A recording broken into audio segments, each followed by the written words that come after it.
सैनम कहती है वो पड़ोसी का बच्चा कहाँ पर है, वो जान की बात करती है। इस पर डैन बोलती है क्या, तुमने क्या कहा। इस पर सैनम बोलती है अरे इन शॉर्ट मैं शहर जा रही हूँ, मुझे बताना था। इस पर डैन बोलती है तो फिर क्या मैं यहाँ अकेले रहूँगी। फिर सैनम टैक्सी लेकर वहाँ से चली जाती है। टैक्सी में वो खुद से बातें करती है। वो बोलती है तुम्हें इस आदमी को भूल जाना चाहिए, वो तुम्हें पड़ोसी के जैसे ट्रीट करता है। इस पर ड्राइवर उसे देखता है। फिर वो बोलती है अरे वो तुम्हें बिल्कुल पसंद नहीं करता, मुझे तो आश्चर्य है कि वो किस तरह की लड़कियाँ पसंद करता है। इस पर सैनम कहती है तुम्हारा क्या मतलब है, हाँ, और तुम मुझसे क्या चाहती हो बताओ। इस पर ड्राइवर सोचता है कि ये पागल हो गई है, किससे बातें कर रही है। फिर वो बोलती है कि तुम्हारे पॉकेट में जान का प्रोफाइल है, अगर तुम इंटरेस्टेड नहीं हो तुम उसे बाहर फेंक दो। इस पर सैनम बोलती है वो मेरे पॉकेट में नहीं है, वो तो मेरे बैग में है। और फिर वो उसे निकालती है और फिर वो उसे पढ़ती है और फिर आवाज़ आती है अच्छा तुम तो इसमें इंटरेस्टेड नहीं थी, अब क्यों पढ़ रही हो। इस पर सैनम कहती है अरे ये तो काम की वजह से है, इसलिए मैं इसमें इंटरेस्टेड हूँ। इस पर ड्राइवर बोलता है अरे बहन तुम्हें क्या कोई प्रॉब्लम है, अगर कोई है तो मैं तुम्हारी मदद कर सकता हूँ। इस पर सैनम बोलती है पता नहीं, लेकिन ये कुछ खूबियाँ हैं उन लड़कियों की जिसे मेरा एक्स बॉयफ्रेंड पसंद करता है, उसने एक लिस्ट बनाई है, मैं तुम्हारे साथ शेयर करती हूँ। ड्राइवर ब्रदर ठीक है। इसके अकॉर्डिंग उसकी आदर्श औरत बिल्कुल शांत होनी चाहिए और बिना बात के कुछ भी फालतू ना बोले, और हाँ उसे उबला अंडा अच्छे से पकाना आना चाहिए। वो नॉर्मल तरीके और एलिगेंट तरीके से कपड़े पहने, बिल्कुल शहरी औरत की तरह, और हाँ वो सेल्फ एश्योर्ड हो और वो खुद डांस करे, और हाँ उसे स्पोर्ट्स भी आना चाहिए। अरे ये क्या मजाक है। फिर ड्राइवर बोलता है अरे ये क्या है, ये क्या लिस्ट है ये। फिर सनम बोलती है बस यही था, हम 1 साल से मिले नहीं हैं, वो 1 साल से समुद्र में ही था और पता नहीं उसको क्या हो गया है, और जो एक भी खूबी है वो मुझसे नहीं मिलती, लिस्ट में एक भी मेरी खूबी नहीं है। इस पर ड्राइवर बोलता है फिर तो तुम्हें उसे भूल जाना चाहिए बहन। इस पर सनम बोलती है भूल जाऊँ, हैं भूल जाऊँ, तुम सही कह रहे हो, वैसे अब तो मेरा पड़ोसी के जैसा है। इस पर ड्राइवर मुस्कुराता है। फिर सनम बोलती है वैसे भी अब वो मुझे पड़ोसी जैसी ट्रीट करता है, अब मैं उससे कोई उम्मीद भी नहीं लगाती। उसने कहा कि ज़्यादा बात ना करें। अरे भला कौन इतनी बातें करता है, और वैसे भी लड़कियां, कौन सी लड़की इतना बात करती है, ये किसके बारे में बात कर रहा था। लड़कियां तो बस थोड़ी सी बात करती हैं, लड़के तो बिल्कुल बात ही नहीं करते। उसी तरफ जान अपनी गाड़ी लेकर एमरे के पास पहुंचता है। फिर वो उसे फ़ोन पे बताता है कि एमरे मैं पहुंच गया हूँ, तुम जल्दी मत करना, मैं तुम्हारा यहाँ पे इंतज़ार कर रहा हूँ। और फिर वो गाड़ी के सामने आकर खड़ा होता है और कुछ देर सोचने के बाद बोलता है अरे मुझे सनम की लिस्ट देखनी चाहिए, तब तक मैं इंतज़ार कर रहा हूँ। और फिर वो सनम की लिस्ट ओपन करता है। फिर वो बोलता है कि अच्छा सनम तुम कौन सी खूबियाँ देख रही हो लड़कों में। फिर वो पढ़ता है वो प्रेमी होना चाहिए। इस पर जान कहता मैं कौन हूँ, मैं क्या सपोर्ट ग्रुप हूँ। फिर जान आगे पढ़ता है वो जेंटलमैन होना चाहिए और बिल्कुल पोलाइट होना चाहिए। इस पर जान कहता है ऐसा तो मैं भी होता हूँ कभी कभी। फिर वो आगे पढ़ता है कि वो नॉर्मली ड्रेस करना चाहिए एलिगेंटली, और कोई भी एसेसरीज़ फालतू की ना पहने। इस पर जान कहता है अरे यार मैं एक साथ तो ऐसा नहीं कर सकता, लेकिन धीरे धीरे मैं टी शर्ट जैकेट को छोड़ दूँगा। फिर वो आगे बढ़ता है उसके हेयर बिल्कुल नीट एंड क्लीन होने चाहिए, उसकी सेविंग बनी होनी चाहिए। इस पर जान कहता है अरे ये तो मैं नहीं कर सकता, मैं शेविंग नहीं कर सकता। फिर वो आगे बढ़ता है वो परफ्यूम की तरह महकना चाहिए। इस पर जान कहता है वो तो मैं हमेशा करता हूँ, वो मेरी आज़ादी में दखल ना दे। इस पर जान कहता है और इसने क्या लिखा है। फिर वो आगे बढ़ता है और हाँ वो मेरे फैसलों में टांग ना अड़ाए बल्कि मेरा साथ दे, और हाँ वो सिविलाइज्ड होना चाहिए, और अगर मुझे सर्दी लग रही है तो अपना जैकेट ना दे जिससे मैं फ्रीज़ हो जाऊँ। जान 1 सेकंड खड़ा होकर सोचता है ये क्या बकवास है। फिर वो आगे बढ़ता है जैसे ही उसे मेरी ज़रूरतों के बारे में पता चले वो उन्हें तुरंत पूरी कर दे। फिर जान वो पढ़ने के बाद अपने पॉकेट में वापस रखता है। तभी एमरे आ जाता है और बोलता है हेलो ब्रदर। इस पर जान कहता है अरे ब्रदर तुम्हें फायर क्यों कर दिया। इस पर एमरे कहता है अच्छे के लिए। वैसे अब क्या तुम तैयार हो, मैं तुम्हें कुछ बताने वाला हूँ। मैं और लैला म्यूज़िकल करियर स्टार्ट करने वाले हैं। इस पर जान कहता है म्यूज़िकल करियर, ये तो बहुत इंटरेस्टिंग है, बहुत अच्छा है, मैं तुम दोनों के लिए बहुत खुश हूँ, चलो बात करें। इस पर एमरे कहता है ये सेक्टर बेशक हमारे लिए नया है, लेकिन मुझे लैला के टैलेंट और अपने सर्कल पर भरोसा है।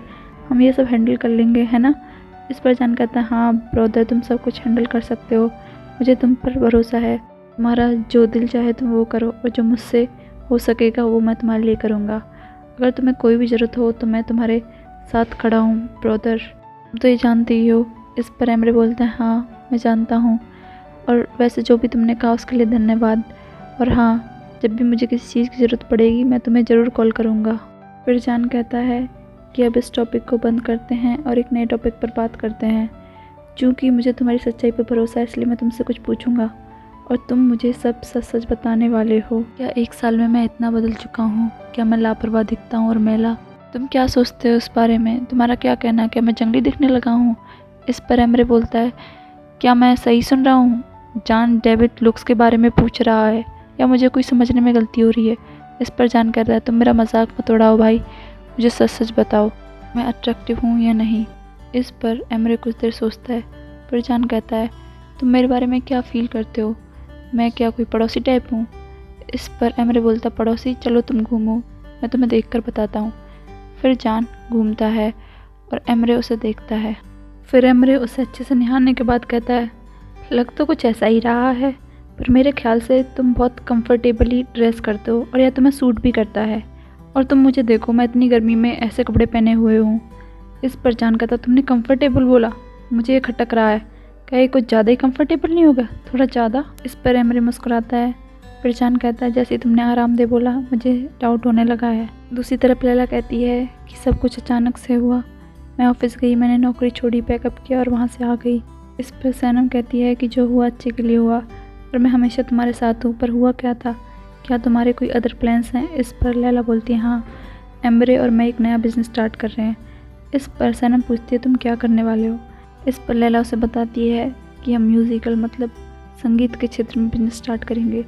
इस पर सैनम बोलती है, अच्छा ये बात है, ये तो आज की सबसे अच्छी खबर है। तो क्या फिर तुम फिर से इंस्ट्रूमेंट बजाओगी? इस पर लैला कहती है कि लगता तो ऐसे ही है, और फिर वो हंसती है। इस पर सैनम बोलती है, वाओ परफेक्ट। इस पर लैला बोलती है कि सैनम, मैं बहुत एक्साइटेड हूँ, मुझे टेंशन भी हो रही है और दूसरी तरफ मुझे डर भी लग रहा है। इस पर सैनम बोलती है कि तुम बिल्कुल भी डरो मत, तुम इसको हैंडल कर सकती हो, मुझे तुम पे भरोसा है और तुम्हें खुद पे भी भरोसा है ना? इस पर लैला कहती है कि मुझे इसकी बहुत ज़रूरत थी और सब कुछ अच्छे से हुआ। इस पर सैनम कहती है कि बहन, क्या मैं पीली दिख रही हूँ और क्या मेरा पहनावा बहुत बुरा है? इस पर लैला कहती है, नहीं नहीं, तुम तो बहुत सुंदर हो। इस पर सैनम कहती है, क्या हम शॉपिंग करने चल सकते हैं, मुझे अपना स्टाइल चेंज करना है। इस पर लैला बोलती है, ऐसा क्यों कह रही हो, मुझे समझ नहीं आया। इस पर सैनम बोलती है, मुझे बुरा लग रहा है, मुझे ऐसा लग रहा है कि मैं अट्रैक्टिव नहीं हूँ, मुझे पड़ोसी जैसा फील होता है, जैसे पड़ोसी हूँ। इस पर लैला बोलती है, पड़ोसी? किस तरह की पड़ोसी? इस पर सैनम बोलती है, ये मैटर नहीं करता बहन, मैं ठीक नहीं हूँ बिल्कुल भी। उसी तरफ हम देखते हैं कि निहात अपनी बेकरी में अकेला होता है। वो देखता है कि कोई नहीं है, तो वो चॉकलेट का डिब्बा निकालता है और फिर वो उन्हें सूंघता है, और फिर वो एक चॉकलेट निकाल के उसे खाने वाला ही होता है। तभी वहाँ पर मूजो चिल्लाते हुए आता है कि डैडी रुक जाओ, तुम क्या कर रहे हो भगवान के लिए। फिर वो चॉकलेट उससे छीन लेता है और खुद खा जाता है। इस पर निहात चिल्लाता है। फिर मूजो कहता है, डैडी आप ये क्या कर रहे थे भगवान के लिए? हाँ। फिर वो बोलता है, ये क्या पॉसिबल है इस टाइम पे चॉकलेट खाना, और ये किस तरह की चॉकलेट है? फिर वो चॉकलेट चबाते बोलता है, वैसे है तो बहुत स्वादिष्ट, पर क्या आपको इस वक्त चॉकलेट खानी चाहिए? आपको आराम की ज़रूरत है, आप घर जाइए, आराम करिए, आज हम आपके स्टोर की देखभाल करेंगे। आप जाइए, अपने पैर फैलाइए और आराम से टीवी देखिए। आजकल हर कोई कितना हार्ड वर्क कर रहा है, और ओस्मान तुम सो रहे हो। इस पर निहात चिल्लाता है, ओस्मान? ओस्मान कहाँ से आ गया अब? और सुनो, मैं कोई घर नहीं जा रहा रेस्ट करने के लिए, मेरी तबीयत बिल्कुल ठीक है, मुझे आराम की कोई ज़रूरत नहीं है, तुम समझे? इस पर जेजे कहता है कि जब हम यहाँ पर आ रहे थे, मैं लैला मिली, उसने बोला कि मेरे डैडी को डायबिटीज़ है और आप यहाँ स्टोर में बैठकर चॉकलेट खा रहे हो हैं, आप ऐसे कैसे कर सकते हो? इस पर निहात बोलता है, ऐसा कुछ भी नहीं है। इस पर जेजे बोलता है, तो मुझे ये दीजिए, उसे वो चॉकलेट लेता है। इस पर निहात गुस्से में बोलता है कि ये हो क्या रहा है, ये मेरी दुकान है और जो मेरी मर्जी मैं वो खाऊंगा यहाँ पर, जो कुछ भी है। इस पर जेजे चिल्लाकर बोलता है, ठीक है फिर ये भी खाइए, और हाँ, ब्लीच को भी ड्रिंक कर लीजिए, सब कुछ कर लीजिए। वो चिल्लाता है, इस पर निहाद बोलता है हाँ मैं पी लूँगा, मैं ब्लीच भी पी लूँगा, और हाँ जो कुछ भी है मैं खाऊँगा, और मैं एक बार नहीं मैं 2-2 बार खाऊँगा, फिर भी बच जाएगा। इस पर मुझे बोलता है ठीक है daddy, Bon appetite of course. फिर वो घूमकर उसके पास आता और बोलता है लेकिन ये बहुत ख़तरनाक है क्योंकि आपको डायबिटीज़ है, डायबिटीज़ के बाद ये बहुत ख़तरनाक हो जाता है, और ऊपर से आपका गुस्सा, आपको स्टोर के बाहर बैठना चाहिए। अब ये हमारी जॉब है, अब ये काम हम करेंगे, आप बाहर जाकर बैठिए। तभी निहाद के फ़ोन की घंटी बजती है और वो फ़ोन लेकर बाहर आता है। फिर वो बोलता है हेलो। दूसरी तरफ से मेहरबान बोलती है हेलो मिस्टर निहाद, आप कैसे हो, मैंने आपको परेशान तो नहीं किया। इस पर निहाद कहता है इसमें परेशानी की क्या बात है, मैं ठीक हूँ, वैसे आप कैसी हैं। इस पर मेहरबान बोलती है हम भी ठीक हैं, आपका बहुत बहुत धन्यवाद। अजीज और मुझे कुछ पता चला है कि मेविके के फादर बीमार पड़ गए हैं, भगवान से आशा करती हूँ वो जल्दी ठीक हो जाएं। इस पर निहाद बोलता है मैंने उन्हें कर्ज किया है, वो जल्दी ठीक नहीं होंगे। इस पर मेहरबान बोलती है क्या क्या कहा आपने। इस पर निहाद बोलती है अरे कुछ नहीं, मेरा मतलब है कि वो बूढ़े हो चुके हैं ना, तो उन्हें सही होने में टाइम लगेगा। इस पर मेहरबान बोलती है हाँ मैं समझ गई, वैसे वो जल्दी ही ठीक हो जाएं, जिससे मैं आपकी पत्नी को जल्द से जल्द देख पाऊँ। इस पर निहाद बोलता है भगवान ऐसा ही करे। फिर मेहरबान बोलती है मैंने और अजीज़ ने आपको डिनर के लिए इनवाइट किया है, और हाँ हमारे पास आपके लिए बहुत दिलचस्प सरप्राइज़ है। इस पर निहाद बोलता है डिनर, वो भी बिना मेविके के, ये तो बहुत ही अच्छा होगा, मैं ज़रूर आऊँगा, और वैसे भी मुझे पक्का पता है कि आपने मेरे लिए बहुत ही टेस्टी खाना बनाया होगा। इस पर मेहरबान बोलती है आपने भी मेरे खाने की तारीफ़ सुनी है, मैं सच में अच्छी कुक हूँ मिस्टर निहाद।